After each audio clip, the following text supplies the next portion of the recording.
ಅನಾಮಿಕ ಭಾವನ ಶಾರದಳ ಮನೆಗೆ ವಾರಗಿತ್ತಿಯರಾಗಿ ಬರುತ್ತಾರೆ.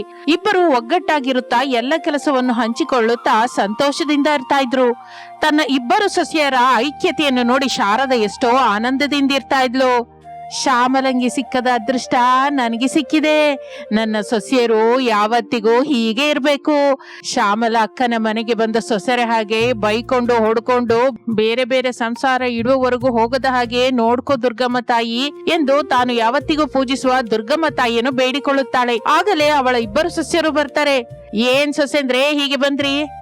ಅತ್ತೆ, ನಿಮ್ಗೆ ದೋಸೆ ಇಷ್ಟ ಅಂತ ನಾನು, ಇಲ್ಲ ಪೂರಿ ಇಷ್ಟ ಅಂತ ಭಾವನಾ. ನಮ್ಮಿಬ್ಬರಲ್ಲಿ ಯಾರು ಕರೆಕ್ಟೋ ನೀವೇ ಹೇಳ್ಬೇಕು. ಈಗ ಸೊಸೆಯರೇ, ನೀವು ಪ್ರೇಮದಿಂದ ಏನ್ ಮಾಡಿದ್ರು ನಾನು ತಿಂತೀನಿ. ನೀವಿಬ್ಬರು ನನಗೆ ಎರಡು ಕಣ್ಣಿನಂತವರಮ್ಮ. ಯಾವ ಕಣ್ಣು ಕಷ್ಟ ಬಂದ್ರು ನಾನು ನೋಡಲಾರೆ. ಅದಕ್ಕೆ ಅಂತ ನಿಮಗೆ ಇಷ್ಟ ಬಂದ ಟಿಫಿನ್ ಮಾಡಿ ನಾನು ತಿಂದಿಡ್ತೀನಲ್ಲ, ಹೋಗಿ ಎಂದು ಹೇಳುತ್ತಾಳೆ. ಅನಾಮಿಕ ಭಾವನ ಸಂತೋಷದಿಂದ ಕಿಚನ್ ಒಳಗೆ ಹೋಗುತ್ತಾರೆ. ನನ್ನಿಬ್ಬರು ಸೊಸೆಯರಿಗೆ ನಾನು ಅಂದ್ರೆ ಎಷ್ಟೊಂದು ಪ್ರೇಮ. ಎಲ್ಲ ನನಗೆ ಇಷ್ಟ ಬಂದ ಅಡಿಗೆನೆ ಮಾಡ್ಬೇಕು ಅಂತ ಇಬ್ರು ಕಷ್ಟಪಡ್ತಾ ಇದ್ದಾರೆ ಎಂದು ಶಾರದಾ ಅಂದುಕೊಳ್ಳುತ್ತಾ ಇರುವಾಗ ರಿಂಗ್ ಆಗ್ತಾ ಇರುವ ಫೋನ್ ಅನ್ನು ತೆಗೆದುಕೊಂಡು ಗಂಡ ಪ್ರಸಾದ್ ಬರ್ತಾನೆ. ಯಾರದ್ರಿ ಫೋನು? ಸುಮತಿ ಮಾಡ್ತಾ ಇದ್ದಾಳೆ ಶಾರದಾ, ಏನೋ ಮಾತಾಡು ಎಂದು ಶಾರದಂಗೆ ಫೋನ್ ಕೊಟ್ಟು ಹೊರಟು ಹೋಗುತ್ತಾನೆ ಪ್ರಸಾದ್. ಹೇಳೇ ಸುಮತಿ. ಅಕ್ಕ, ಮೇಘನನ ಮದ್ವೆ ಕಾರ್ಡ್ ನೋಡ್ದ್ಯಾ ಇಲ್ವಾ? ನೋಡಿದೀನಿ ಕಣೆ. ನಿನ್ನ ಮಗಳು ಮೇಘನಳ ಮದುವೆ ಈ ತಿಂಗಳು 20ಕ್ಕೆ ಇದೆ ಬಿಡು. ನಾನೇನು ಮರ್ತೋಗಿಲ್ಲ. ಖಚಿತವಾಗಿ ನಾವೆಲ್ಲರೂ ಸೇರಿ ಮದುವೆಗೆ ಬರ್ತೀವಿ, ಸರಿನಾ? ಮದುವೆಗೆ ಬರ್ತೀನಿ ಅಂತ ಹೇಳಿ ಪರಕೀಯರು ಬಂದ ಹಾಗೆ ಅದೇ ದಿನ ಬರ್ಬೇಡ ಅಕ್ಕ. ನನಗೆ ಎಲ್ಲದಕ್ಕೂ ನೀನೇ ಅಲ್ವಾ ದೊಡ್ಡವಳು. ಈ ಮಾತು ಕೂಡ ನೀನು ಮರ್ತೋಗ್ಬಾರ್ದು. ಸುಮತಿ, ನಾನು ಯಾವ ಮಾತನ್ನು ಮರ್ತೋಗಲ್ಲ. ನನಗೆ ಎಲ್ಲವೂ ನೆನಪಿದೆ. ಹೌದು, ಮೇಘನಳನ್ನ ಯಾವತ್ತು ಮದುಮಗಳಾಗಿ ಮಾಡ್ತೀಯಾ? 18ನೇ ತಾರೀಕು ಮಾಡೋಣ ಅಕ್ಕ. ಎಲ್ಲರೂ ಬನ್ನಿ. ಸರಿ ಸರಿ, ನಾವೆಲ್ಲರೂ ಬರ್ತೀವಲ್ಲ. ಮಾಲ್ತಿನ ಕೂಡ ಕರ್ಕೊಂಬ ಅಕ್ಕ. ಅವಳು ಬರಲ್ಲ ಬಿಡೆ. ಅದಕ್ಕೆ ಮದುವೆ ಅಂದ್ರೆ ಹಬ್ಬ ಹರಿದಿನ ಅಂದ್ರೆ ಏನು ಇಂಟ್ರೆಸ್ಟ್ ಇರಲ್ಲ, ಏನೂ ಇಲ್ಲ. ಹಾಗಂತ ಸಾವು ಅಂದ್ರೆ ಇಷ್ಟ ಅಂತ ಕೂಡ ಅನ್ಕೋಬೇಡ. ಸಾವು ತಿಥಿಗಳು ಇದೆಲ್ಲ ಅವಳಿಗೆ ಹಿಡ್ಸೋದಿಲ್ಲ. ಎಲ್ಲ ಬಿಟ್ಟು 4 ಮನುಷ್ಯರು ಕಾಣಿಸುವ ಜಾಗಕ್ಕೆ ಆ ಮಾಲತೆ ಬರಲ್ಲ. ಹಾಗಂದ್ರೆ ಹೇಗೆ ಅಕ್ಕ? ಮಾಲ್ತಿಗೆ ಅರ್ಥವಾಗುವ ಹಾಗೆ ನೀನೇ ಅಲ್ವಾ ಹೇಳ್ಬೇಕು.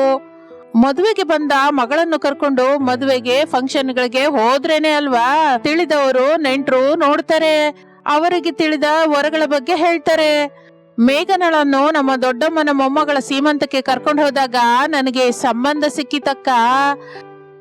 ಹುಡುಗ ಸಾಫ್ಟ್ವೇರು, 10 ಲಕ್ಷ ಸಂಬಳ ಅಕ್ಕ. ನಾನು ಕೂಡ ಮಾಲ್ತಿಗೆ ಎಷ್ಟೋ ವಿಧದಿಂದ ಹೇಳಿ ನೋಡ್ದೆ ತಂಗಿ. ಆದ್ರೆ ಮಾಲ್ತಿ ಏನೋ ನನಗಿಷ್ಟ ಇಲ್ಲಮ್ಮ, ನಂಗೆ ಕಷ್ಟ ಕೊಡ್ಬೇಡ ಅಂತ ನನ್ ಮುಖದ ಮೇಲೆ ಹೇಳ್ಬಿಟ್ಲು. ಅವಳು ರೂಮ್ಗೆ ಹೋದ್ಲಿ ಬಾಗ್ಲು ಹಾಕೋತಾಳೆ ಮತ್ತೆ ಎಂದು ಶಾರದಾ ಹೇಳುತ್ತಾ ಇರುವಾಗ ಸೌಟು ಹಿಡ್ಕೊಂಡು ಹರಿಯುತ್ತಿರುವ ಬೆವರಿನಿಂದ ಕಿಚನ್ ಒಳಗಿಂದ ಅವಳ ಇಬ್ಬರು ಸೊಸೆಯರು ಸಂತೋಷದಿಂದ ಬರ್ತಾರೆ. ಶಾರದಾ ಅವರನ್ನು ನೋಡಿ, ಸುಮತಿ, ಮೇಘನನ್ನ ಮದುಮಗಳು ಮಾಡುವ ಸಮಯಕ್ಕೆ ನಾವೆಲ್ಲ ಬಂದ್ಬಿಡ್ತೀವಿ. ಮದುವೆ ಕೆಲ್ಸನ ಹತ್ರದಿಂದ ನಿಂತ್ಕೊಂಡು ನೋಡು. ಮದುವೆಗೆ ಬಂದವರಿಗೆ ಯಾವ ತರದ ತೊಂದರೆಯೋ ಬಾರದ ಹಾಗೆ ಎಲ್ಲ ಏರ್ಪಾಟು ಮಾಡಿ, ಸರಿನಾ? ನಾನು ಇಡ್ತೀನಿ ಎಂದು ಹೇಳಿ ಫೋನ್ ಇಟ್ಟು ತನ್ನ ಇಬ್ಬರು ಸೊಸೆಯರನ್ನು ನೋಡುತ್ತಾಳೆ. ಅತ್ತೆ ಬನ್ನಿ, ಬಿಸಿ ಬಿಸಿ ದೋಸೆ ನಿಮ್ಗಾಗಿ ನೋಡ್ತಾ ಇದೆ. ಒಂದು ದೋಸೆನೇ ಅಲ್ಲ ಅತ್ತೆ, ಬಿಸಿ ಬಿಸಿ ಪೂರಿ ಕೂಡ ನಿಮ್ಗಾಗಿ ನೋಡ್ತಾ ಇದೆ ಎಂದು ಹೇಳುತ್ತಾರೆ ಅವರಿಬ್ಬರು. ಶಾರದಾ ಸಂತೋಷದಿಂದ ಅವರ ಜೊತೆ ಡೈನಿಂಗ್ ಟೇಬಲ್ ಹತ್ರಕ್ಕೆ ಬರ್ತಾಳೆ. ಆ ಟೇಬಲ್ ಮೇಲೆ 2 ದೊಡ್ಡ ದೊಡ್ಡ ಪಾತ್ರೆಗಳಿರುತ್ತೆ. ಶಾರದಾ ಆಶ್ಚರ್ಯದಿಂದ ನೋಡಿ, ಸೊಸೆಯರೇ, ಈ ದೊಡ್ಡ ದೊಡ್ಡ ಪಾತ್ರೆಗಳ ತುಂಬಾ ಏನಿದೆಯೇ? ಯಾಕೆ ಇದನ್ನ ಇಲ್ಲಿಟ್ಟಿದ್ದೀರಾ ಎಂದು ಕೇಳುತ್ತಾಳೆ. ನಾವು ಹೇಳಿದ್ರೆ ನೀವು ಥ್ರಿಲ್ ಮಿಸ್ ಆಗ್ತೀರಿ ಅತ್ತೆ. ಹೌದು ಅತ್ತೆ, ಅಕ್ಕ ನಿಜ ಹೇಳಿದಾಳೆ. ಈ ದೊಡ್ಡ ದೊಡ್ಡ ಪಾತ್ರಗಳಲ್ಲಿ ಏನಿದೆ ಅಂತ ಹೇಳಿದ್ರೆ ನೀವು ಸರ್ಪ್ರೈಸ್ ನ ಎಂಜಾಯ್ ಮಾಡಲಾರ್ರಿ. ಅದಕ್ಕೆ ನೀವೇ ಓಪನ್ ಮಾಡ್ಬೇಕು, ನೋಡ್ಬೇಕು. ಆಗ ಬಹಳ ಥ್ರಿಲ್ಲಿಂಗ್ ಆಗಿ ಫೀಲ್ ಆಗ್ತೀರಾ ಎಂದು ಹೇಳುತ್ತಾರೆ. ಶಾರದಾ ಭಯದಿಂದಲೇ ದೊಡ್ಡ ಪಾತ್ರೆಗಳಿರುವ ಮುಚ್ಚಳ ತೆಗೆದು ನೋಡುತ್ತಾಳೆ. ಒಂದು ದೊಡ್ಡ ಪಾತ್ರೆ ತುಂಬಾ ದೋಸೆಗಳು ಕಾಣಿಸುತ್ತದೆ, ಮತ್ತೊಂದು ದೊಡ್ಡ ಪಾತ್ರೆ ತುಂಬಾ ಪೂರಿ ಕಾಣಿಸುತ್ತೆ. ಅಷ್ಟೇ, ಶಾರದಾ ತಲೆ ತಿರುಗಿ ಬಿದ್ದು ಬಿಡ್ತಾಳೆ. ಗಾಬರಿಯಿಂದ, ಮಾವಯ್ಯ ಮಾವಯ್ಯ, ಅತ್ತೆ ತಲೆ ತಿರುಗಿ ಬಿದ್ದು ಬಿಟ್ರು, ಬನ್ನಿ ಬನ್ನಿ, ಬೇಗ ಬನ್ನಿ ಮಾವಯ್ಯ, ಅತ್ತೆನ ಹಾಸ್ಪಿಟಲ್ಗೆ ಕರ್ಕೊಂಡು ಹೋಗೋಣ ಎಂದು ಇಬ್ಬರು ಗಟ್ಟಿಯಾಗಿ ಅರ್ಚುತ್ತಾರೆ. ಪ್ರಸಾದ್ ಗಾಬರಿಯಿಂದ ಡೈನಿಂಗ್ ಟೇಬಲ್ ಹತ್ರಕ್ಕೆ ಬರ್ತಾನೆ. ಕೆಳಗೆ ಬಿದ್ದ ಶಾರದಳನ್ನು ನೋಡಿ ನೀರು ಸುರಿಯುತ್ತಾನೆ. ಶಾರದಾ ಎದ್ದು ನಿಲ್ಲುತ್ತಾಳೆ. ಅತ್ತೆ, ನಿಮ್ಗೀಗ ಹೇಗಿದೆ? ಹಾಸ್ಪಿಟಲ್ಗೆ ಏನಾದ್ರೂ ಹೋಗೋಣವಾ ಅತ್ತೆ? ಎಲ್ಲಿಗೂ ಬೇಡ ಕಣಮ್ಮ, ಚೆನ್ನಾಗಿದ್ದೀನಿ. ಏನಾಯ್ತು ಶಾರದಾ, ಯಾಕೆ ಹಾಗೆ ತಲೆ ತಿರುಗಿ ಬಿದ್ದೆ? ಈಗ ನಿಮಗ್ ಕೂಡ ತಿರುಗುತ್ತೆ, ಒಂದ್ಸಲ ನೋಡು ಎಂದು ಹೇಳಿ ದೊಡ್ಡ ಪಾತ್ರೆಗಳ ತುಂಬಾ ಇರುವ ದೋಸೆಗಳನ್ನು ಪೂರಿಗಳನ್ನು ತೋರಿಸುತ್ತಾಳೆ. ಆಹಾ, ಪ್ರಸಾದ್ ಕೂಡ ತಲೆ ತಿರುಗಿ ಬಿದ್ದು ಬಿಡ್ತಾನೆ. ಶಾರದಾ ನೀರ್ ಸುರಿಯುತ್ತಾಳೆ. ಪ್ರಸಾದ್ ಇದ್ದು ಸೊಸೆರು ಮಾಡಿದ ಟಿಫಿನ್ಸ್ ಅನ್ನ ನೋಡ್ತಾನೆ. ಇದ್ರಲ್ಲಿ ನೀವೇನ್ ತಿಂತೀರಾ ಮಾವಯ್ಯ? ಇವನ್ನು ನೋಡ್ತಲೇ ನನ್ಗೆ ಹೊಟ್ಟೆ ತುಂಬೋಯ್ತಮ್ಮ ಸೊಸೆ ಅಂದ್ರೆ. ಇದನ್ನೆಲ್ಲ ನೀವು ನಿಮ್ಮ ಅತ್ತೆಗಾಗಿ ಮಾಡಿದ್ದಲ್ವಾ? ಎಲ್ಲ ನಿಮ್ಮ ಅತ್ತೆಗೆ ಇಡ್ರಿ ಅಮ್ಮ. ಹಾಗೆ ಮಾವಯ್ಯ. ಏನಮ್ಮ ಸೊಸೆ ಅಂದ್ರೆ, ದೊಡ್ಡ ದೊಡ್ಡ ಪಾತ್ರೆಗಳು ತುಂಬಾ ದೋಸೆ ಪೂರಿ ಮಾಡಿದ್ದೀರಾ? ಮತ್ತೆ ಸಾಂಬಾರು, ಚಟ್ನಿ, ಆಲೂ ಕರಿ ಮಾಡಿಲ್ವಾ? ಭಲೆ ಮಾವಯ್ಯ, ಅವನ್ನು ಮಾಡದೆ ಹೇಗಿರ್ತೀವಿ ಹೇಳಿ? ಅದನ್ನು ಕೂಡ ದೊಡ್ಡ ದೊಡ್ಡ ಪಾತ್ರೆ ತುಂಬಾ ಮಾಡಿದ್ದೀವಿ. ಎಲ್ಲ ಇಲ್ಲಿಟ್ರೆ ಡೈನಿಂಗ್ ಟೇಬಲ್ ಇರುತ್ತೋ ಇಲ್ವೋ ಅಂತ ಅದನ್ನ ಕಿಚನ್ ನಲ್ಲೇ ಇಟ್ಟಿದೀವಿ ಮಾವಯ್ಯ. ಅತ್ತೆ ಚಕಚಕ ತಿಂತಾ ಇದ್ರೆ ಏನು ಬೇಕು ಅಂದ್ರೆ ಅದನ್ನ ತಗೊಂಡ್ಬಂದು ಹಾಕ್ತಿವಿ ಮಾವಯ್ಯ. ಉತ್ತಮ ಸೊಸೆಯರಂದ್ರೆ ನೀವೇ ತಾಯಿ ಅಂದ್ರೆ ಎಲ್ಲ ನಿಮ್ಮ ಅತ್ತೆಗೆ ತಿನ್ಸ್ಬಿಡಿ ಎಂದು ಹೇಳಿ ಹೊರಟು ಹೋಗುತ್ತಾನೆ ಪ್ರಸಾದ್. ಇಬ್ಬರು ಸೊಸೆಯರು ಅತ್ತೆ ಶಾರದಳನ್ನು ಕೂರಿಸಿ ಒಂದು ಪ್ಲೇಟ್ ಅಲ್ಲಿ ದೋಸೆಗಳು ಪೂರಿಗಳು ಬಡಿಸ್ತಾ ಇರ್ತಾರೆ. ಶಾರದಾ ಇಷ್ಟದಿಂದಲೇ ತಿಂತಾ ಇರ್ತಾಳೆ. ಸೊಸೆಯರು ಸಂತೋಷ ಪಡ್ತಾ ಇರ್ತಾರೆ. ಹಾಗೆ ದಿನಗಳು ಕಳೆಯುತ್ತಾ ಇರುತ್ತದೆ. ಇಬ್ಬರು ಸೊಸೆಯರು ಅವರಿಗೆ ಇಷ್ಟ ಬಂದ ಅಡಿಗೆ ಮಾಡಿ ಅತ್ತೆ ಶಾರದಳನ್ನು ಕಷ್ಟ ಕೊಡ್ತಾ ಇರ್ತಾರೆ. ಒಂದು ದಿನ ಸೊಸೆಯರಿಬ್ಬರ ಜೊತೆ ಶಾರದಾ, ಸೊಸೆ ಅಂದ್ರೆ ಈ ಮಧ್ಯಾಹ್ನದಿಂದ ನಿಮ್ಮ ಅಡಿಗೆಗೆ ರಜಾ ಕೊಡ್ತಾ ಇದ್ದೀನಿ. ನಾವು ನಮ್ಮ ತಂಗಿ ಸುಮತಿ ಮಗಳು ಮೇಘನನ ಮದ್ವೆಗೆ ಹೋಗ್ತಾ ಇದೀವಿ. 5 ದಿನದವರೆಗೂ ಅಲ್ಲೇ ಇರ್ತೀವಿ. ಅಲ್ಲಿ ನಾವು ಮಾಡಬೇಕಾದ ಕೆಲಸವೇನೂ ಇಲ್ಲ. ಅವರು ಕೊಟ್ಟ ರೂಮಿನಲ್ಲಿ ಇರುತ್ತಾ ಅವ್ರು ಹಾಕಿದ ಅಡಿಗೆ ತಿನ್ನೋದು ಅಷ್ಟೇ. ಇದಕ್ಕೂ ಹೆಚ್ಚು ನೀವೇನು ಮಾಡ್ಬೇಡಿ, ಸರಿನಾ ಎಂದು ಹೇಳುತ್ತಾಳೆ. ಅದಕ್ಕೆ ಸೊಸೆಯರು ಕೂಡ ಒಪ್ಪಿಕೊಳ್ಳುತ್ತಾರೆ. ಆ ದಿನ ಮಧ್ಯಾಹ್ನ ಮನೆಯಿಂದ ಬಾಡಿಗೆ ಕಾರಲ್ಲಿ ಸುಮತಿಯವರ ಮನೆಗೆ ಹೊರಟು 2 ಗಂಟೆಯ ನಂತರ ಸುಮತಿ ಮನೆಗೆ ಸೇರಿಕೊಳ್ಳುತ್ತಾರೆ. ಶಾರದಾ ಸುಮತಿ ಮಾತನಾಡಿಕೊಳ್ಳುತ್ತಾ ಇದ್ದರೆ ಅನಾಮಿಕ ಭಾವನ ಸೇರಿ ಮೇಘನಳ ರೂಮಿಗೆ ಹೋಗುತ್ತಾರೆ. ಮೇಘನ ಮೇಕಪ್ ಹಾಕೋತಾ ಇರ್ತಾಳೆ. ಹೇಗಿದೀಯ ಮೇಘನಾ? ನನ್ ನೋಡ್ತಾ ಇದ್ದೀರಲ್ಲ ಅದಕ್ಕೆ ಹೇಗಿದ್ದೀನಿ ಹೇಳಿ? ಆಗಲೇ ಎಣ್ಣೆಯಿಂದ ತೆಗೆದ ಪೂರಿ ಹಾಗಿದೀಯ ಮೇಘನಾ? ಮೂವರು ಹಾಗೆ ಮಾತನಾಡಿಕೊಳ್ಳುತ್ತಾ ನಗುತ್ತಾ ಇರುತ್ತಾರೆ. ಹಾಗೆ ಸಂಭ್ರಮದಿಂದ 2 ದಿನ ಕಳೆಯುತ್ತದೆ. 3ನೇ ದಿನ ಮೇಘನಳ ಮದುವೆ ಮಾಡುವ ದಿನ. ಮಾಡಿ ಮೇಲೆ ಚಿಂತಾಕ್ರಾಂತಳಾಗಿ ಇರುವ ಸುಮತಿ ಹತ್ತಿರಕ್ಕೆ ಅನಾಮಿಕ ಭಾವನ ಬರುತ್ತಾರೆ. ಏನಾಯ್ತು ಚಿಕ್ಕತೆ, ಯಾಕಷ್ಟು ಆಲೋಚಿಸ್ತಾ ಇದ್ದೀರಾ? ಅಡಿಗೆಯವರು ಬರ್ಲಿಲ್ಲ ಸೊಸೆ ಅಂದ್ರೆ. ನಿಮ್ಮ ಮಾವಯ್ಯ ಎಷ್ಟು ಪ್ರಯತ್ನ ಮಾಡಿದ್ರು. ಇದು ಮದ್ವೆ ಸೀಸನ್ ಅಲ್ವಾ, ಅದಕ್ಕೆ ಅಡಿಗೆಯವರು ಸಿಗ್ತಾ ಇಲ್ಲ. ಏನ್ ಮಾಡ್ಬೇಕು ಕೂಡ ನಮಗ್ ಅರ್ಥವಾಗ್ತಿಲ್ಲ. ಅಯ್ಯೋ ಅತ್ತೆ, ಅಡಿಗೆಯವರು ಬರ್ದೇ ಇದ್ರೆ ಅಷ್ಟೆಲ್ಲ ಯಾಕೆ ದುಃಖ ಪಡ್ತೀರಾ? ನಾವಿದ್ದೀವಲ್ಲ, ಅಡಿಗೆನ ನಾವು ಮಾಡ್ತೀವಿ. ಏನೇ ನೀವು ಹೇಳೋದು? ಅಡಿಗೆ ನೀವು ಮಾಡ್ತೀರಾ? ಹೌದು ಚಿಕ್ಕತೆ, ಬೇಕು ಅಂದ್ರೆ ದೊಡ್ಡತನೇ ಕೇಳಿ ಎಂದು ಅನಾಮಿಕ ಹೇಳುತ್ತಾ ಇರುವಾಗ ಶಾರದಾ ಅವ್ರ ಹತ್ರಕ್ಕೆ ಬರ್ತಾಳೆ. ತಂಗಿ, ಇಲ್ಲೇನ್ ಮಾಡ್ತಾ ಇದೀಯೇ? ಮೇಘನ ನಿನ್ನ ಕರಿತಾ ಇದ್ದಾಳೆ ಅಲ್ಲಿ. ಅತ್ತೆ, ನೀವು ಸರಿಯಾದ ಸಮಯಕ್ಕೆ ಬಂದ್ರಿ. ಅಡಿಗೆಯವರು ಬಂದಿಲ್ಲ ಅಂತ ಚಿಕ್ಕತ್ತೆ ತುಂಬಾ ದುಃಖ ಪಡ್ತಾ ಇದ್ದಾರೆ. ನಾವು ಅಡಿಗೆ ಮಾಡ್ತೀವಿ ಅಂತ ಹೇಳ್ತಾ ಇದ್ರೆ ಸಂದೇಹ ಮಾಡ್ತಾ ಇದ್ದಾರೆ. ನಾವು ಚೆನ್ನಾಗಿ ಅಡಿಗೆ ಮಾಡ್ತೀವಿ ಅಂತ ಹೇಳಿ ಅತ್ತೆಗೆ ಎಂದು ಭಾವನ ಹೇಳುತ್ತಲೇ ಶಾರದಾ ಗಾಬರಿಯಾಗುತ್ತಾಳೆ. ಹೇಳಿ ಅತ್ತೆ. ಅಕ್ಕ, ಅತ್ತೆ ನಮ್ಮ ಅಡಿಗೆ ಬಗ್ಗೆ ಹೇಳ್ಬಾರ್ದು ಅಂತ ಅಂದ್ಕೊಂಡಿದ್ದಾರೆ. ಅಡಿಗೆ ಎಲ್ಲಿ ಮಾಡ್ತಾ ಇದ್ದಾರೋ ನಾವೇ ತಿಳ್ಕೊಂಡು ನಾವೇ ಹೋಗಿ ನೋಡೋಣ ಬಾ. ಅದಲ್ವೇ ಸೊಸೆ ಅಂದ್ರೆ? ಅತ್ತೆ, ಇದು ಮನೆ. ಹಾಯಾಗಿ ನಾನು ಭಾವನ ನಿಮ್ಮನ್ನ ಫುಡ್ ಜೊತೆ ಕಷ್ಟ ಕೊಟ್ಟಿದ್ವಿ. ಆದರೆ ಇಲ್ಲಿ ಮದುವೆ ಅಲ್ವಾ, ಚಿಕ್ಕತ್ತೆಯವರ ಮನೆಯಲ್ಲಿ ನಡೀತಾ ಇರುವ ಮದುವೆ. ಇಲ್ಲಿ ಮಾತ್ರ ಹಾಗೆ ಯಾಕೆ ಮಾಡ್ತೀವಿ ಹೇಳಿ? ಎಲ್ಲರಿಗೂ ಹಿಡಿಸುವ ಹಾಗೆ, ಎಲ್ಲರಿಗೂ ಸರಿ ಹೋಗುವ ಹಾಗೆ ಮಾಡ್ತೀವಿ. ವಾರಗಿತ್ತಿಯರ ಅಡಿಗೆ ಅಂದ್ರೆ ಹೇಗಿರ್ಬೇಕೋ ಎಲ್ಲರಿಗೂ ತೋರಿಸ್ತೀವಿ. ಚಿಕ್ಕತೆ, ಇಷ್ಟಕ್ಕೂ ಅಡಿಗೆ ಎಲ್ಲಿ ಮಾಡ್ತಾ ಇದ್ದಾರೆ? ನಮ್ಮನೆ ಹಿಂದೆ ಸೊಸೆ ಅಂದ್ರೆ ಹೋಗಿ ಹೋಗಿ ಮಾಡ್ಬಿಡಿ ಅಮ್ಮ, ಹೋಗಿ ಎಂದು ಹೇಳುತ್ತಲೇ ಅನಾಮಿಕ ಭಾವನ ಅಲ್ಲಿಗೆ ಹೋಗುತ್ತಾರೆ. ಮದುವೆ ಅಡಿಗೆ ಮಾಡಲಿಕ್ಕೆ ಶುರು ಮಾಡುತ್ತಾರೆ. ಹಾಗೆ ಸಮಯ ಕಳೆಯುತ್ತಾ ಇರುತ್ತದೆ. ಅಡಿಗೆ ಪೂರ್ತಿ ಮಾಡುತ್ತಾರೆ. ಘಮಘಮ ವಾಸನೆಗೆ ಶಾರದಾ ಸುಮತಿ ಅವರ ಹತ್ರಕ್ಕೆ ಸಂತೋಷದಿಂದ ಬರುತ್ತಾರೆ. ಸೊಸೆ ಅಂದ್ರೆ ಸಖತ್ತಾಗಿದೆ ಅಲ್ವಾ? ಘಮ್ ಅಂತ ವಾಸನೆ ಬರ್ತಾ ಇದೆ. ಶಾರದಾ ಅವರ ಸೊಸೆ ಅಂದ್ರ ಅಡಿಗೆ ಅಂದ್ರೆ ಅಷ್ಟು ಮಾತ್ರ ಇರುತ್ತೆ ಅತ್ತೆ. ಸರಿ ಸೊಸೆ ಅಂದ್ರೆ ಅಡಿಗೆ ಪೂರ್ತಿ ಆಯ್ತಲ್ಲ, ಬಡಿಸಲಿಕ್ಕೆ ಬೇಕಾದ್ದೆಲ್ಲ ಆಗಿ ಹೋಯ್ತಲ್ಲ. ಅದು ಸರಿ ಹೊರತು ಸೊಸೆ ಅಂದ್ರೆ ವಾಷಿಂಗ್ ಪೌಡರ್ ಒಂದಿರ್ಬೇಕಲ್ಲ ಇಲ್ಲಿ. ಹೌದಾ ಅತ್ತೆ, ಕವರ್ ಒಂದಿದ್ರೆ ಉಪ್ಪು ಅಂದ್ಕೊಂಡು ನಾವು ಸಾರಲ್ಲಿ ಹಾಕಿದ್ವಿ ಅತ್ತೆ ಎಂದು ಹೇಳುತ್ತಾಳೆ. ಅಷ್ಟೇ, ಶಾರದಾ ಸುಮತಿಯ ಮೇಲೆ ಇಬ್ಬರು ಅಚೇತನದಿಂದ ಅಲ್ಲಿ ಕೂತು ಬಿಡ್ತಾರೆ. ಉಪ್ಪು ಅಂತ ವಾಷಿಂಗ್ ಪೌಡರ್ ಹಾಕಿದ್ದೀವಿ ಅಂತ ಸೊಸೆಯರಿಗೆ ಆಗ ಅರ್ಥವಾಗುತ್ತೆ. ಇನ್ನು ಅಲ್ಲಿರುವುದು ಒಳ್ಳೆಯದಲ್ಲ ಎಂದು ಓಟ ಕೇಳುತ್ತಾರೆ. ಶಾರದಾ ಸುಮತಿಯ ಅಡಿಗೆ ತಿನ್ಬೇಡಿ ಅಂತ ಮೈಕಲ್ಲೇ ಹೇಳುತ್ತಾರೆ. ಮೇಘನಳ ಮದುವೆ ಮುಂದಕ್ಕೆ ಹೋಗುತ್ತದೆ. ಶಾರದಾ, ಪ್ರಸಾದ್, ರಮೇಶ್, ವಿನೋದ್ ಅಲ್ಲಿರುವುದು ಅಷ್ಟು ಒಳ್ಳೆಯದಲ್ಲ ಎಂದುಕೊಂಡು ಅವರು ಕೂಡ ಓಟ ಕೇಳುತ್ತಾರೆ. ಅದು ಮೇ ತಿಂಗಳು, ಬೆಳಗಿನ 8 ಗಂಟೆಯ ಸಮಯ. ಅನಾಮಿಕ ಭಾವನ ಅನ್ನುವ ವಾರಗಿತ್ತಿಯರಿಬ್ಬರು ಅಡಿಗೆ ಮನೆಯಲ್ಲಿ ಬೆವರು ಸುರಿಸುತ್ತಾ ಅಡಿಗೆ ಮಾಡ್ತಾ ಇರ್ತಾರೆ. ಒಲೆಯ ಬಿಸಿ, ಹೊರಗಿನ ಬಿಸಿಲಿನ ಬಿಸಿ ಎರಡು ಸೇರಿ ಅಡುಗೆ ಮನೆ ಬೆಂಕಿ ಪಟ್ಟಣದ ಹಾಗೆ ಬದಲಾಗಿರುತ್ತದೆ. ಏನಕ್ಕ ಇದು ಬೇಸಿಗೆ, ಬೆಳಿಗ್ಗೆ 8 ಗಂಟೆಗೆ ಅಡುಗೆ ಮನೆಯಲ್ಲಿ ನಮ್ಮ ಪರಿಸ್ಥಿತಿ ಇಷ್ಟು ಘೋರವಾಗಿದೆ. ಅದೇ ಮಠ ಮಧ್ಯಾಹ್ನ ಅಡುಗೆ ಮಾಡಬೇಕಾದ ಪರಿಸ್ಥಿತಿ ಬಂದ್ರೆ ಯಾಕೆ ಇಲ್ಲ ಸಲ್ಲದನ್ನು ಕೋರ್ಕೋತಿಯಾ? ಈಗ ಪಡ್ತಾ ಇರೋ ಕಷ್ಟನೇ ಸಾಕಲ್ವಾ? ಆದ್ರೂ ಮಠ ಮಧ್ಯಾಹ್ನ ಅಡುಗೆ ಮಾಡಬೇಕಾದ ಪರಿಸ್ಥಿತಿ ನಮಗೇನಕ್ಕೆ ಬರುತ್ತೆ? ಬರಲ್ಲ ಅಕ್ಕ, ಅದಕ್ಕೆ ಅಲ್ವಾ ಒಂದು ವೇಳೆ ಅಂತಂದೆ ಎಂದು ಇಬ್ಬರು ಮಾತನಾಡಿಕೊಳ್ಳುತ್ತಾ ಇರುವಾಗ ಅತ್ತೆ ಶಾರದಾ ಹಡಾಹುಡಿಯಿಂದ ಒಳಗಡೆಗೆ ಬರ್ತಾಳೆ. ಸೊಸೆ ಅಂದ್ರೆ ಇನ್ನು ಅಡಿಗೆ ರೆಡಿ ಆಗಿಲ್ವೇನ್ರೆ? ಎದ್ದಾಗಿನಿಂದ ಮಾಡ್ತಾನೆ ಇದ್ದೀವಲ್ಲ ಅತ್ತೆ.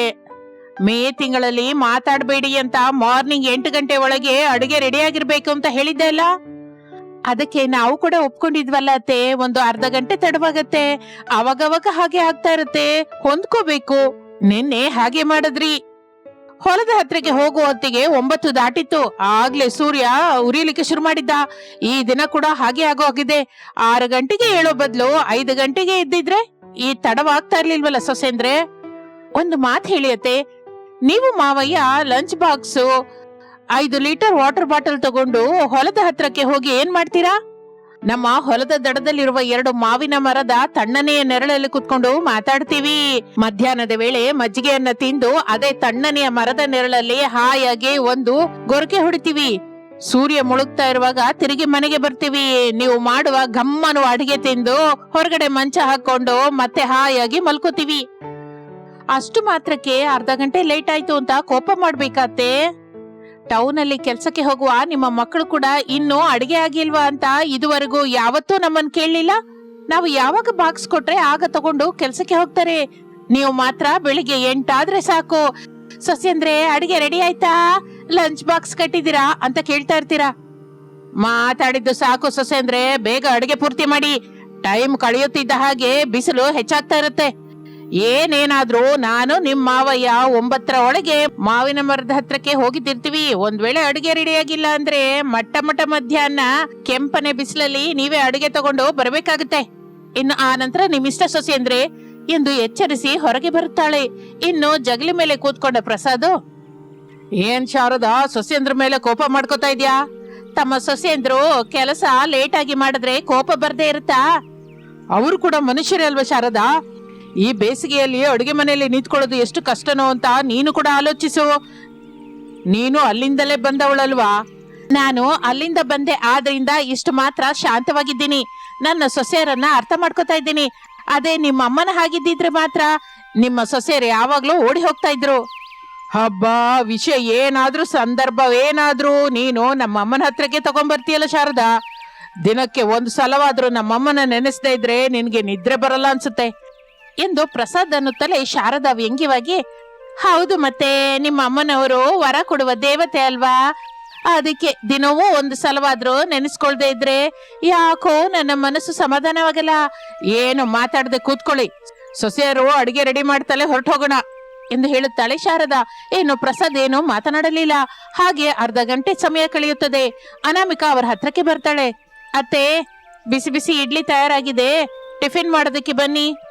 ಈಗ ಟಿಫಿನ್ ಆದ್ರೆ ಲಂಚ್ ಬಾಕ್ಸ್ ಯಾವಾಗ ರೆಡಿ ಆಗುತ್ತೆ ಸೊಸೆ? ಅತ್ತೆ, ನೀವು ಮಾವಯ್ಯ ಟಿಫಿನ್ ಮಾಡ್ತಾ ಇರಿ, ಲಂಚ್ ಅಡಿಗೆಗಳು ಕೂಡ ರೆಡಿ ಆಗ್ತಾ ಇದೆ, ಬಾಕ್ಸ್ ಅಲ್ಲಿ ಹಾಕೊಡ್ತೀನಿ ಬನ್ನಿ ಎಂದು ಹೇಳಿ ಅನಾಮಿಕಾ ಹೊರಟು ಹೋಗುತ್ತಾಳೆ. ಬಾ ಶಾರದಾ ಎಂದು ಇಬ್ಬರು ಒಳಗಡೆಗೆ ಹೋಗುತ್ತಾರೆ. ಇನ್ನು ಡೈನಿಂಗ್ ಟೇಬಲ್ ಹತ್ರ ಕೂತ್ಕೊಂಡು ಹೊಗೆ ಬರ್ತಾ ಇರುವ ಬಿಸಿ ಬಿಸಿ ಇಡ್ಲಿ ಸಾಂಬಾರ್ ತಿಂತಾ ಇರ್ತಾರೆ.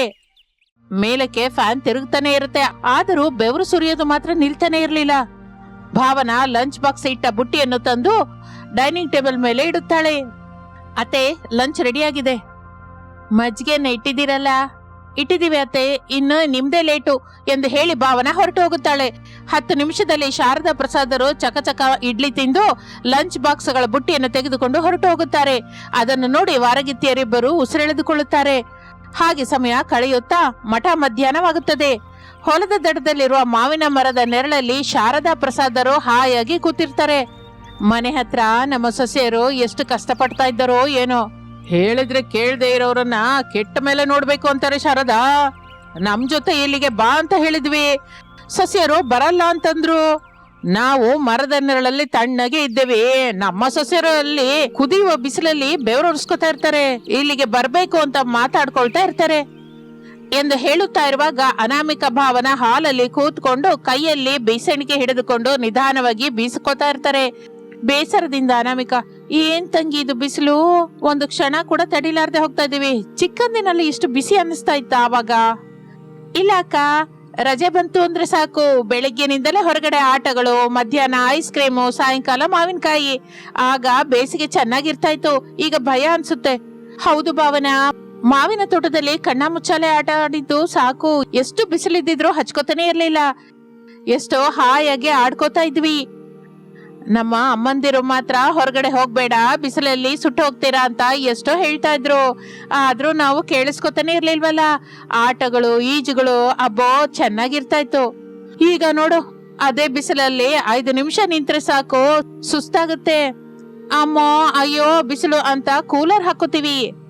ಈ ದಿನ ನಮ್ ಟೈಮ್ ಚೆನ್ನಾಗಿರೋ ಹಾಗಿಲ್ಲ ತಂಗಿ, ಕರೆಂಟ್ ಹೋಗಿದೆ, ಬಿಸಿ ಗಾಳಿ ಶುರುವಾಗಿದೆ, ಎಷ್ಟು ಬೀಸ್ಕೊಂಡ್ರೆ ಏನು ಪ್ರಯೋಜನ ಎಂದು ಅನಾಮಿಕ ಭಾವನ ಮಾತನಾಡಿಕೊಳ್ಳುತ್ತಾ ಇರುವಾಗ ಸುಬ್ಬಯ್ಯ, ಸುಬ್ಬಮ್ಮ, ಅವರ ಮಕ್ಕಳು ಸುಶೀಲಾ, ಅಳಿಯ ಅಜಯ್ ಅಲ್ಲಿಗೆ ಬರುತ್ತಾರೆ. ಅನಾಮಿಕ ಅವರನ್ನು ನೋಡಿ ಭಾವನಳ ಜೊತೆ ನಿಧಾನವಾಗಿ, ಇಷ್ಟು ಬಿಸಿಲಲ್ಲಿ ಇವ್ರೇನಕ್ಕೆ ಬಂದಿದ್ದಾರೆ ತಂಗಿ ಅನ್ನುತ್ತಾಳೆ. ಭಾವನ ಅವರ ಕಡೆ ಅಯೋಮಯದಿಂದ ನೋಡುತ್ತಾ ನಿಧಾನವಾಗಿ, ಯಾರಕ್ಕ ಇವರು, ನಾನು ಯಾವತ್ತೂ ಇವರನ್ನ ನೋಡಿಲ್ಲ. ಇವರು ನಮ್ಮ ಊರಿನವರ ತಂಗಿ, ಆದ್ರೆ ಮತ್ತೊಂದು ಕಾಲೋನಿಯಲ್ಲಿರ್ತಾರೆ. ನಮ್ಮತ್ತನೇ ಮುಂದೆ ನಿಂತು ಸುಶೀಲ ಮದುವೆ ಮಾಡಿದ್ದಾರೆ ಎಂದು ಹೇಳುತ್ತಾ ಇರುವಾಗ ಸುಬ್ಬಮ್ಮ ಸಂತೋಷದಿಂದ ಅವರನ್ನ ಮಾತನಾಡಿಸುತ್ತಾಳೆ. ಏನಮ್ಮ ಅನಾಮಿಕ, ಚೆನ್ನಾಗಿದ್ಯಾ? ನೀವೇನು ಚಿಕ್ಕಮ್ಮ, ಮಗಳನ್ನ ನಾಳೆಯನ್ನ ಕರ್ಕೊಂಡು ನಮ್ಮನೆಗೆ ಬಂದಿದ್ದೀರಾ? ನಿಮ್ಮತ್ತೆ ಫೋನ್ ಮಾಡಿ ಹೇಳಿಲ್ವಾ ಅನಾಮಿಕ? ಇಲ್ಲ ಚಿಕ್ಕಮ್ಮ, ಏನ್ ನಡೀತು? ಮಗಳು ಅಳಿಯ 1 ಗಂಟೆ ಹಿಂದೆನೆ ಬಂದ್ರಮ್ಮ. ಮನೆಯಲ್ಲಿ ನೋಡಿದ್ರೆ ಗ್ಯಾಸ್ ಆಗಿ ಹೋಗಿದೆ, ಸೌದೆ ಕೂಡ ಇಲ್ಲ. ಇಷ್ಟು ಬಿಸಿಲಲ್ಲಿ ನಿಮ್ಮ ಚಿಕ್ಕಪ್ಪ ಕಾಡಿಗೆ ಹೋಗಿ ಸೌದೆ ಹೊಡ್ಕೊಂಡ್ಬರೋದು, ನಾನು ಅಡಿಗೆ ಮಾಡುವಷ್ಟರಲ್ಲಿ ಸಾಯಂಕಾಲವಾಗೂ ಆಗಿದೆ. ಅದಕ್ಕೆ ಅಂತ ಶಾರದಂಗೆ ಫೋನ್ ಮಾಡಿ ತಿನ್ನೋದಕ್ಕೆ ಚಿಕನ್ ಕರಿ ಅನ್ನ ಮಾಡು ಅಂತ ಹೇಳ್ದೆ. ಸೊಸೆರಿಗೆ ಹೇಳ್ತೀನಿ ನೀವು ಹೋಗಿ ಅಂತ ಹೇಳಿದ್ಲು, ಅಂದ್ರೆ ಹೇಳಲಿಲ್ಲ ಅನ್ನೋ ಮಾತು. ಇಲ್ಲ ಚಿಕ್ಕಮ್ಮ, ನಮ್ಗೇನು ಹೇಳಿಲ್ಲ. ಈಗಲೇ ಶಾರದಂಗೆ ಫೋನ್ ಮಾಡ್ತೀನಿ. ಹೇಳಿ ಸುಬ್ಬಮ್ಮ, ನಮ್ಮ ಮನೆಗೆ ಬಂದಿದ್ದೀರಾ? ಹೌದು ಶಾರದಾ, ನಿಮ್ ಮನೆಗೆ ಬಂದ್ವಿ, ನಿಮ್ಮ ಸೊಸೆಯರಿದ್ದಾರೆ. ಅನಾಮಿಕಂಗೆ ಫೋನ್ ಕೊಡು. ಸುಬ್ಬಮ್ಮ ಫೋನ್ ಕೊಡುತ್ತಾಳೆ. ಹೇಳಿ ಅತ್ತೆ. ಸೊಸೆ, ಸುಬ್ಬಮ್ಮನ ಮನೆಯಲ್ಲಿ ಗ್ಯಾಸ್ ಆಗಿ ಹೋಗಿದೆ ಅಂತೆ. ನಮ್ ಗ್ಯಾಸ್ ಕೊಡು ಅಂತೀರಾ ಅತ್ತೆ? ಬೇಡ ಬೇಡ ಬಿಡು, ನಮಗಿರೋದು ಒಂದೇ ಸಿಲಿಂಡರ್ ಅಲ್ವಾ, ಮತ್ತೆ ಮನೆಯಲ್ಲಿ ಸೌದೆ ಕೂಡ ಇಲ್ವಲ್ಲ ಅತ್ತೆ. ಅದಕ್ಕೆ ಸೊಸೆ, ಅವರಿಗೆ ಚಿಕನ್ ಕರಿ ಅನ್ನ ಸ್ವಲ್ಪ ಮಾಡ್ಕೊಡು, ತಿಂದು ಹೊರಟೋಗ್ತಾರಂತೆ. ಪಾಪ ಸುಬ್ಬಮ್ಮ ಮಗಳು ಗಂಡ ಬಂದಿದ್ದಾರಲ್ಲ, ಮಾಡಿ ಕೊಡಿ. ಮತ್ತೆ ಚಿಕನ್ ಯಾರು ತರ್ತಾರೆ ಅತ್ತೆ? ಚಿಕ್ಕ ಸೊಸೆನೆ ಕಳ್ಸು, ಸ್ವಲ್ಪವೂ ಕಷ್ಟ ಮಾಡದೆ ಅವರಿಗೆ ಕೋಳಿ ಸಾರು ಅನ್ನ ಮಾಡ್ಕೊಡಿ. ಸಂತೋಷದಿಂದ ನಮ್ಮ ಮನೆಯಿಂದ ಹೊರಟು ಹೋಗ್ಬೇಕು. ನಾನು ಹೇಳ್ತಾ ಇರೋದು ಅರ್ಥವಾಗ್ತಿದ್ಯಾ ಅಲ್ವಾ? ಹಾ, ಅರ್ಥವಾಯ್ತು ಅತ್ತೆ ಎಂದು ಹೇಳಿ ಫೋನ್ ಸುಬ್ಬಮ್ಮಂಗೆ ಕೊಡುತ್ತಾಳೆ. ಸುಬ್ಬಮ್ಮ ಮಾತನಾಡ್ತಾ ಇರುತ್ತಾಳೆ. ಭಾವನಾ ಎಂದು ಶಾರದಾ ಹೇಳಿದ್ದ ಎಲ್ಲವನ್ನು ವಿವರಿಸುತ್ತಾಳೆ ಅನಾಮಿಕ. ಅತ್ತೆ ಹೇಳಿದ ಮೇಲೆ ಮಾಡ್ಬೇಕಲ್ಲ ಅಕ್ಕ, ನಾನು ಹೋಗಿ ಚಿಕನ್ ತಗೊಂಡ್ಬರ್ತೇನೆ, ನೀನು ರೈಸ್ ಗಿಡು ಎಂದು ಹೇಳಿ ಕೊಡೆ ಹಿಡಿದುಕೊಂಡು ಭಾವನಾ ಹೊರಟು ಹೋಗುತ್ತಾಳೆ. ಸುಬ್ಬಮ್ಮ, ಸುಬ್ಬಯ್ಯ, ಸುಶೀಲಾ, ಅಜಯ್ ಡೈನಿಂಗ್ ಟೇಬಲ್ ಹತ್ರ ಕೂತಿರ್ತಾರೆ. ಇನ್ನು ಅನಾಮಿಕ ಕಿಚನ್ ಒಳಗೆ ಹೋಗಿ ರೈಸ್ ಇಡುತ್ತಾಳೆ. ಇಷ್ಟರಲ್ಲಿ ಅತಿ ಕಷ್ಟದಿಂದ ಭಾವನಾ ಚಿಕನ್ ತೆಗೆದುಕೊಂಡು ಮನೆಗೆ ಬರ್ತಾಳೆ. ಅತ್ತೆಯವರ ಜೊತೆ ಸೇರಿ ನಾವು ಕೂಡ ಮಾವಿನ ಮರದ ಹತ್ರ ಹೋಗಿದ್ದಿದ್ರೆ ಚೆನ್ನಾಗಿರ್ತಾ ಇತ್ತು ತಂಗಿ. ಹೌದು ಅಕ್ಕ, ನಮ್ಗೆ ಈ ಕಷ್ಟ ತಪ್ಪೋದು, ನಾಳೆಯಿಂದ ಖಚಿತವಾಗಿ ಹೋಗ್ಲೇಬೇಕು ಎಂದು ಮಾತನಾಡಿಕೊಳ್ಳುತ್ತಾ ಬೆವರು ಸುರಿಯುತ್ತಾ ಇರುವಾಗ ಅತಿ ಕಷ್ಟದಿಂದ ಚಿಕನ್ ಕರಿ ಅನ್ನ ಮಾಡಿ ಅವರಿಗೆ ಬಡಿಸುತ್ತಾರೆ. ಅವರು ತಿಂದು ಚೆನ್ನಾಗಿದೆ ಎಂದು ಹೇಳಿ ಹೊರಟು ಹೋಗುತ್ತಾರೆ. ಆಗ ಪವರ್ ಬರುತ್ತೆ. ಇನ್ನು ಅನಾಮಿಕ ಭಾವನ ಕೂಲರ್ ಹಾಕೊಂಡು ಕೂತಿರ್ತಾರೆ, ಹಾಗೆ ರಿಲ್ಯಾಕ್ಸ್ ಆಗ್ತಾ ಇರ್ತಾರೆ. ಈ ಬೇಸಿಗೆಯಲ್ಲಿ ನೀವು ಕೂಡ ಕಷ್ಟಪಡ್ತಾ ಇದ್ದೀರಾ? ಅನಾಮಿಕ ಭಾವನಳ ಹಾಗೇನಾ, ಇಲ್ಲ ನಿಮ್ಮ ಕಷ್ಟಗಳು ಹೇಗಿದೆ? ಕಮೆಂಟ್ ರೂಪದಲ್ಲಿ ತಿಳಿಸಿ. ಮತ್ತೊಂದು ಆಸಕ್ತಿಕರ ವಿಡಿಯೋ ಜೊತೆ ಮತ್ತೆ ಸೇರೋಣ. ನಮಸ್ತೆ.